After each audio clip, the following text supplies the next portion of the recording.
اس کا میں شکریہ ادا کرتا ہوں۔ دوسری بات،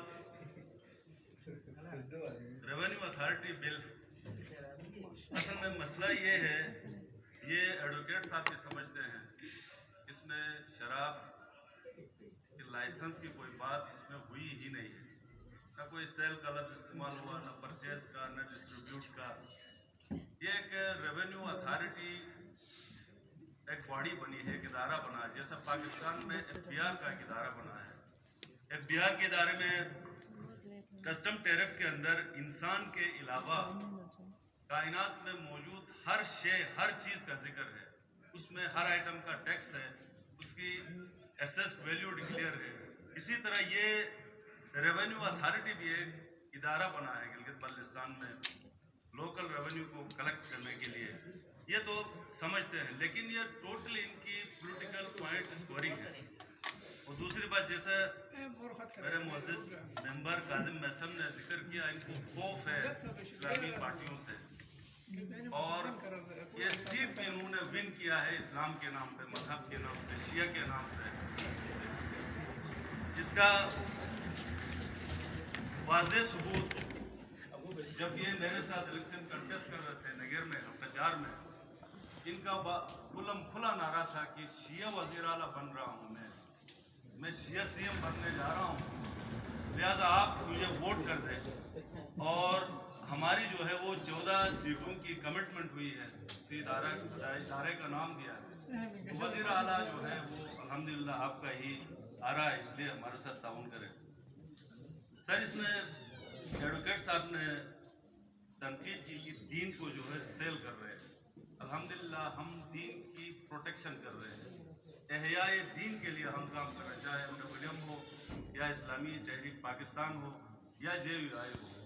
سیل نہیں کر رہے ہیں، سیل ایڈوکیٹ صاحب کر رہے ہیں مذہب کو۔ جب کہ حلقہ 1 میں ہار رہے تھے الیکشن، علماء کے پاس گئے یہی کہ مذہب کا کارڈ انہوں نے استعمال کیا، میں نے استعمال نہیں کیا، یا MWM نے استعمال نہیں کیا ہے۔ مذہب کا کارڈ استعمال کر کے یہ دونوں حلقے، حلقہ 1 اور حلقہ 2، دونوں حلقوں نے جو ہے مذہب کو استعمال کیا، مسجد کو استعمال کیا۔ میں یہ کہتا ہوں، چلے 2 منٹ کے لیے، الحمدللہ ہم 33 ممبران جو ہیں وہ سارے مسلمان ہیں۔ آغائے سید راحت حسین الحسینی کا تائید کنندہ ہے، ان کی جو ہے وہ ان کے پاس گئے، ان کا سرٹیفائیڈ جو ہے کینڈیڈیٹ تھا حلقہ 1 کا۔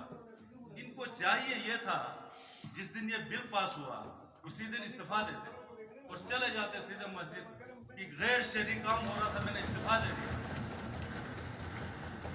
یہ ٹوٹلی جو ہے ایڈوکیٹ صاحب کی، I'm sorry، منافقت پر مبنی سیاست ہے ان کی۔ یہ جھوٹ بولتے ہیں اور انتہائی منافقت پر مبنی ان کی سیاست ہے، اور قرآن کا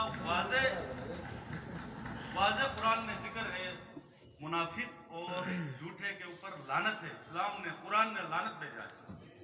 ٹھیک، اب بات کرتے ہیں یہ ریونیو، اس میں لیکر کا ذکر آیا۔ میں یہ کہتا ہوں، ہم نے الحمدللہ ہمارے جتنے بھی علماء کرام ہیں میری جماعت کے، میں نے سب سے رائے لی، سب سے مشاورت کی ہے میں نے، اور اس سے حاصل شدہ ٹیکس آیا حرام ہے یا حلال، بات اس پہ آ جاتی ہے، کیونکہ اس کے اندر کوئی لائسنسی کا کوئی ذکر نہیں ہے۔ بات ہے حاصل شدہ ٹیکس اسلام میں جائز ہے یا ناجائز۔ اس کے لیے یہ سیدھی بات ہے، 1900 جیسا ذکر کیا، 1973 سے آنورڈ جو ہے شراب بک رہا ہے پاکستان میں، لائسنسز ایشو ہو چکے ہیں، ہر صوبے سے ریونیو جو ہے وہ کلیکٹ ہوتا ہے، اور ہمارا جو سینٹرل پول ہے وہاں پہ پیسے جمع ہوتے ہیں، اور وہیں سے گلگت بلتستان کو گرانٹ ملتا ہے، تو ہمارا وجود ہی حرام ہے۔ اگر اس بحث پہ ہم چلے جائیں تو یہ پیسہ، یہ گرانٹ کا ہمیں جو خیرات میں جو پیسے ملتے ہیں وہ پہلے سے ہی حرام ہے، ہمارا کپڑے حرام ہے، کھانا پینا حرام ہے، سب کچھ حرام ہے، مسجد ناجائز ہے، گرا دیا جائے سارے مساجد کو، گرا دیا جائے سارے گھر کو، جلا دیا جائے اپنے جسم کو۔ اگر اس بحث پہ جانا ہے تو وہ پہلے سے ہی حرام ہے۔